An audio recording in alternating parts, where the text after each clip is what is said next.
اعوذ باللہ من الشیطان الرجیم بسم اللہ الرحمن الرحیم اللہم صلی علی محمد وعلی آل محمد۔ اللہ جل شانہ کا بے حساب کرم احسان اس ذات کا کہ جس نے ایک دفعہ پھر قرآن مجید سمجھنے کے لیے یہاں پہ ہمیں اکٹھا کر دیا۔ آج ہم انشاءاللہ 7واں پارہ سورہ المائدہ کی آیت نمبر 99 سے اپنا سبق شروع کریں گے۔ سورہ المائدہ آیت نمبر 99۔ اعوذ باللہ من الشیطان الرجیم بسم اللہ الرحمن الرحیم وما علی الرسول الا البلاغ واللہ یعلم ما تبدون وما تکتمون۔ اللہ تعالیٰ نے پیچھے احرام کی باتیں بتائیں، احرام میں شکار کو حرام بتایا، اور اللہ تعالیٰ نے حرام چیزیں بتائی، حلال چیزیں بتائی۔ ساری بتانے کے بعد پھر اللہ تعالیٰ نے اپنے نافرمانوں کے لیے شدید عذاب کی بھی وعید سنائی، اور اپنے فرما برداروں کے لیے اللہ تعالیٰ نے غفور الرحیم بتایا کہ وہ ان کے گناہوں کو معاف کر دیں گے۔ جو ایک بشری تقاضا ہے انسان سے گناہ ہو جانا، ان کو اللہ تعالیٰ معاف فرما دیں گے اور ان کو جنت الفردوس میں اعلیٰ مقام عطا فرمائیں گے۔ اور جو اللہ تعالیٰ کے حکموں کو جان بوجھ کے توڑے گا، اللہ کے قانون کی خلاف ورزی کرے گا، اللہ کی نافرمانیاں کرے گا، تو اللہ کی پکڑ بڑی سخت ہے۔ اللہ نے دونوں باتیں بتا دی، جیسے دونوں راستے انسان کے سامنے واضح کر دیے اپنے انبیاء کو بھیج کے، اپنی کتابوں کو بھیج کے، ایسے ہی دونوں اپنی جو صفات ہیں اللہ کی وہ بھی واضح کر دی کہ اللہ کی پکڑ بھی بڑی سخت ہے، اللہ کا عذاب بھی بڑا سخت ہے، اور اللہ کی ماننے والوں سے اگر کوئی غلطی ہو جاتی، کوئی لغزش ہو جاتی، گناہ ہو جاتی ہے، تو اللہ معاف کر بھی ایسے ہی کرتے ہیں، اور اللہ بخشنے والے، رحم کرنے والے۔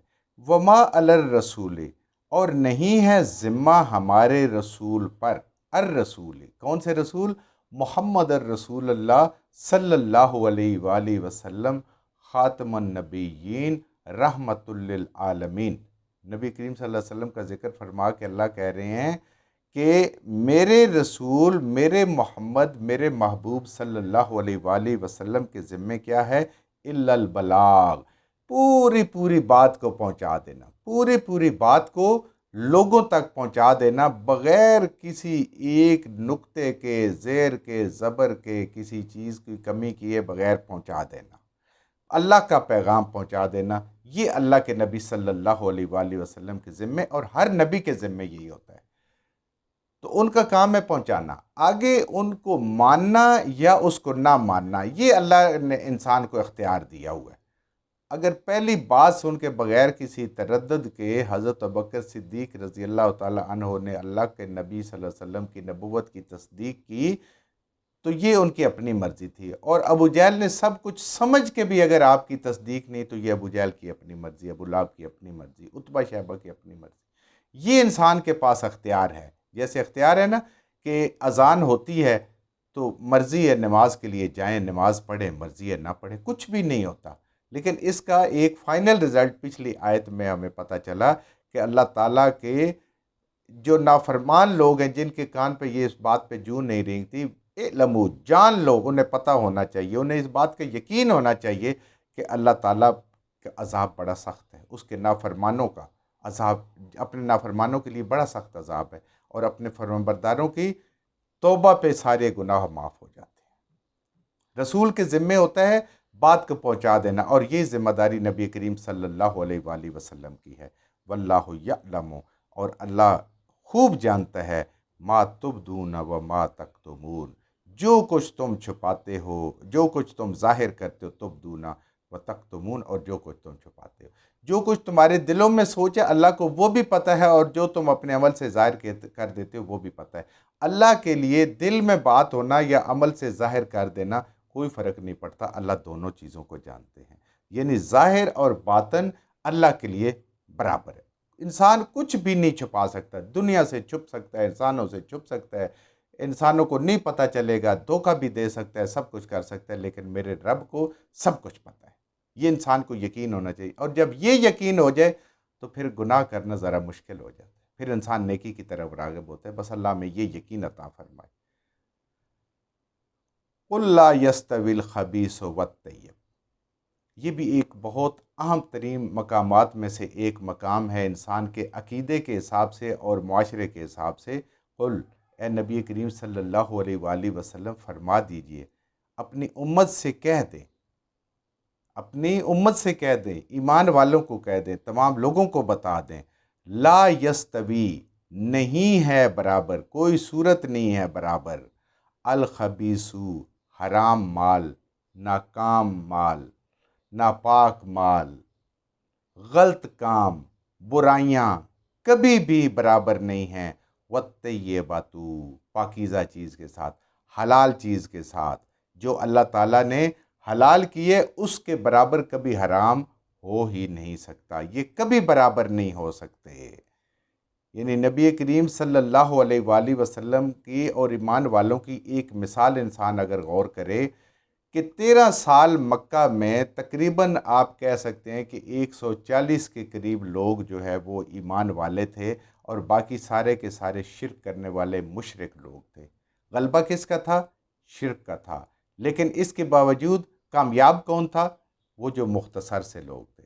تو اللہ فرما رہے ہیں کہ کبھی بھی ناپاک چیز، حرام چیز، غلط چیز صحیح چیز کے برابر نہیں آ سکتی۔ وَلَوْ عَجَبَكَ، بے شک تمہیں دیکھنے میں اچھی لگے، دیکھنے میں تجھے پھلتی پھولتی لگے اے انسان، اور تجھے بڑی پسند آئے، تجھے خوش لگے، کثرت الخبیث، کثرت خباثت کی، برائیوں کی، گناہوں کی کثرت ہر طرف ہو، اور تمہیں اچھی بھی لگے کہ یہ دیکھیں یہ پھل پھول رہی ہے، یہ تو کوئی اچھی چیز ہے۔ جیسے مکہ کی مثال دی کہ وہاں پہ شرک غالب نظر آتا تھا، کفر غالب نظر آتا تھا، مسلمان مغلوب نظر آتے تھے، لیکن اللہ فرما رہے ہیں کہ کثرت کوئی معنی نہیں رکھتی، اصل چیز وہ ہے جو حقیقت ہے، جو طیب ہے، جو پاک ہے، جس کو اللہ نے پاک کہا ہے، وہ معنی رکھتی ہے، زیادتی معنی نہیں رکھتی۔ تو گناہ کو انسان جب چھوڑ دیتا ہے گناہ، تو پھر اللہ تعالیٰ اس کو معاف فرما دیتے ہیں۔ تو کثرت جو ہے وہ قابل قبول نہیں ہے، بے شک مقدار میں کم ہے، لیکن اچھائی اللہ کو پسند ہے۔ دنیا میں آپ دیکھیں ہمارے سامنے بڑی زندہ مثالیں ملتی ہیں کہ حلال جانور جتنے بھی ہیں، گائے ہے، بھینس ہے، 1 سال کے بعد کہیں ایک بچہ دیتے ہیں، بعض دفعہ وہ بھی سال مس ہو جاتا ہے، بکریاں تھوڑے سے زیادہ دیتے ہیں، لیکن اس کے بدلے میں آپ دیکھ لیں کہ ناپاک جانور جتنے ہیں وہ سال میں 2 دفعہ بھی بعض دفعہ بچے دیتے ہیں، اور کئی بچے ایک وقت میں ہوتے ہیں، اور ان کا کوئی استعمال نہیں ہے، کم از کم اسلامی ملکوں میں ان کا کوئی استعمال نہیں ہے، لیکن یہ ہر روز ذبح ہوتے ہیں، ان کو کھایا جاتا ہے۔ پھر خاص طور پہ جیسے آج کل قربانی کا موقع ہے، لاکھوں جانور ذبح ہوتے ہیں، حلال جانور، بکریاں ہیں، بھیڑیں ہیں، گائے ہیں، اونٹ ہیں، سارے ہیں، لیکن دنیا میں کثرت کس چیز کی ہے؟ حلال چیز کی۔ یہ ہے فرق، ایک طرف بہت بڑا ڈھیر نظر آئے حرام کا، اور ایک طرف چند روپے ہوں جو محنت سے کمائے ہوں، جو حلال طریقے سے کمائے ہوں۔ اللہ کہتے ہیں وہ برابر نہیں ہے، وہ ڈھیر تمہیں جہنم میں لے جائے گا، اور یہ چند روپے، چند دینار، چند درم جو ہیں یہ تمہیں جنت میں لے جائیں گے۔ تو یہاں ہمیں پتہ ہونا چاہیے کہ بے شک کوئی گروہ، کوئی ٹولہ بہت زیادہ ہو، لیکن وہ اللہ کا نافرمان ہو، وہ ناکام لوگ ہیں۔ ظاہراً دنیا ان کے پاس بہت ہو۔ اب دیکھیں جتنے منافقین تھے اور جتنے مشرکین تھے، سردار بڑے بڑے، بہت دولت مند تھے، ریل پیل تھی ان کے پاس دولت کی، اور دنیا میں بھی بظاہر ان کی بڑی عزت تھی، لوگوں کے ساتھ اٹھنا بیٹھنا، ان کے بیٹھنا، ان کے حجرے، ان کے دارے، ان کے کھانا پینا سارا بہت معیاری تھا، بڑے بڑے لوگوں کے ساتھ ان کے تعلقات تھے، بادشاہوں کے ساتھ، حکمرانوں کے ساتھ، اور مسلمانوں کا سارے کے سارے غریب تھے۔ آپ اور ان کو اکثر کہا کرتے تھے نا نبی کریم صلی اللہ علیہ وسلم کو کہ ہم ایمان لے آتے ہیں، آپ ان کو اگر ہٹا دیں، لیکن اللہ تعالیٰ نے اس بات سے منع فرما دیا، یہ کام نہیں کرنا، ہمارے لیے ٹائم مخصوص کر دیں الگ سے، ان سے الگ۔ اللہ نے کہا نہیں، یہ جو ایمان لائے ہیں، یہ جتنے مجھے پیارے ہیں، ان کو تو مجھے فرق ہی نہیں پڑتا، یہ سردار جو اپنے آپ کو کہتے ہیں، ان کی سرداری کیا ہے؟ چند سیکنڈ کی بھی نہیں ہے، بس یہ سانس گئی اور اگلا ان کے ساتھ کام جہنم والا شروع ہو گیا۔ تو اللہ فرما رہے ہیں پاک اور ناپاک کبھی برابر نہیں ہو سکتے، پاک انسان اور ایک بد انسان، گناہ کرنے والے انسان برابر نہیں ہو سکتے۔ 5 وقت اذان سن کر نماز کے لیے مسجد جانے والا انسان، گھر میں نماز پڑھنے والی عورتیں کبھی بھی ان لوگوں کے برابر نہیں ہو سکتی جن کے کان پہ جوں تک نہیں رینگتی۔ ایک پورا لباس پہننے والی خاتون، ایک پورے لباس کے ساتھ اہتمام کے ساتھ گھر سے مجبوری میں نکلنے والی خاتون کبھی بھی اس کے برابر نہیں ہو سکتی، کیونکہ جو باہر بازاروں میں حرام لباس کے ساتھ پھر رہی ہوتی، سروں پہ دوپٹے نہیں ہیں، کسی کے بازو نہیں ہیں، کسی کے کپڑے کیسے ہیں، کسی کے پاجامے کیسے ہیں، کسی کی قمیضیں کیسے ہیں، اللہ فرماتے ہیں یہ کبھی برابر نہیں ہو سکتی۔ نیک عمل اور برا عمل کبھی برابر نہیں ہو سکتے۔ اسی طرح ناپاک چیزیں، گندی چیزیں، وہ کبھی بھی صاف ستھری چیزوں کے برابر نہیں ہو سکتی، گندی گندی ہی ہے۔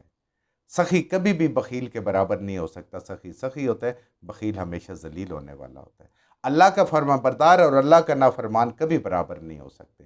نبی کریم صلی اللہ علیہ وسلم کی سنتوں پہ چلنے والے اور آپ کی سنتوں کو ذبح کرنے والے کبھی برابر نہیں ہو سکتے۔ پھول اور کانٹا کبھی برابر نہیں ہو سکتا۔ ایک صاف ستھری زمین جس کے اوپر اچھی فصل تیار ہوتی ہے، بارش آتی ہے، اللہ کی رحمت ہوتی ہے، خوشبو نکلتی ہے، اور ایک گندی زمین ڈھیر ہے جس کے اوپر جھاڑ جھنکار اور گندی بوٹیاں نکلتی ہیں، جس کی طرف انسان کو دیکھنے کا دل نہیں چاہتا، یہ کبھی برابر نہیں ہو سکتا۔ تو اس لیے انسان کو کبھی بھی حرام چیز کی کثرت سے نہ اس کی طرف انسان کا دل راغب ہونا چاہیے، اور نہ اس کی طرف کسی انسان کو اس کا دل للچانا چاہیے، اور نہ ہی اس کی کبھی تعریف کرنی چاہیے۔ اب لاٹری نکل آتی ہے، کوئی بغیر محنت کے ڈھیروں پیسے انسان کو مل جاتے ہیں، اور انسان دوسرے کیا کہتے ہیں، بہت خوش قسمت آدمی ہے جی، اس کی تو لاٹری لگی، اس کو تو کروڑوں روپے، اس کو لاکھوں روپے مل گئے۔ اللہ فرماتے ہیں کبھی اس کی طرف للچائی ہوئی نظروں کی طرف نہ دیکھے۔ کیوں؟ ایک طرف اللہ کا غضب ہے، اور حلال کی طرف اللہ تعالیٰ کی رحمتیں اور اللہ کی مہربانیاں ہیں۔ فاتقوا اللہ، اللہ سے ڈرتے رہے، بس یہی ہے۔ جب اللہ سے ڈریں گے تو یہ کم بہت اچھا لگے گا، اور زیادہ جو ناپاک ہوگا، حرام ہوگا، وہ کبھی اچھا نہیں لگے گا۔ یا اولی الالباب، اے صاحب عقل لوگو، اللہ سے ڈرتے لگو۔ اولی الالباب کہتے ہیں اس شخص کو جو ہر کام کرتے ہوئے، ہر عمل کرتے ہوئے اس کا نتیجہ اس عمل کے رزلٹ پہ ہوتا ہے، اس کا دھیان اس کا نتیجے پہ ہوتا ہے، کہ میں دنیا میں یہ کام کر رہا ہوں، اللہ تعالیٰ مجھے آخرت میں کیا دے گا۔ نتیجہ آخرت میں نکلنا ہے، دنیا میں نتیجہ نہیں نکلنا۔ اگر کوئی تھوڑا بہت آ جاتا ہے، کبھی انسان پہ کوئی امتحان آ جاتا ہے، یا اللہ تعالیٰ کی طرف سے کوئی نعمتیں آ جاتی ہے، تو یہ بہت تھوڑا سا حصہ ہوتا ہے۔ اصل نتیجہ جو ہے وہ آخرت میں نکلنا ہے۔ تو جس کی اپنے ہر عمل کی نظر آخرت پہ ہوتی ہے، اس کو کہتے ہیں اولی الالباب، اور اللہ سے ڈرتا بھی وہی ہے۔ لعلکم تفلحون، تاکہ تم فلاح پا جاؤ، تاکہ تم کامیاب ہو جاؤ۔ اگر اللہ سے ڈرتے ہو تو اولی الالباب ہو، اور اگر آخرت میں اپنے اعمال پہ نتیجہ تم نے دیکھنا ہے تو تم اولی الالباب ہو۔ اور جب تم اولی الالباب ہو تو پھر اللہ تعالیٰ صاحب عقل کو کہہ رہے کہ یہی لوگ ہوں گے آخرت میں اپنی منزل کو پانے والے۔ اور آخرت کی منزل کیا ہے؟ رب کا راضی ہو جانا، جنت کا مل جانا، اور اللہ کے فضل سے، اللہ کی رحمت سے جہنم سے بچ جانا۔ اللہ تعالیٰ ہمیں بھی اولی الالباب بنائے، ہم بھی اپنے اعمال کو اس طریقے سے کریں کہ ہمارا رب تو ہمیں دیکھ رہا ہے نا، اگر ہم اپنے رب کو نہیں دیکھ سکتے تو جو کچھ ہم نے صحیح پڑھا، اللہ ہمارے ذہنوں میں، دلوں میں بٹھا دے۔ جہاں جہاں پڑھتے ہوئے بولتے ہیں ہم سے غلطیوں ہوگی، اللہ میں معاف فرما دے، اور ان غلط باتوں کو ہمارے ذہنوں سے، دلوں سے اللہ کی ذات نکال دے۔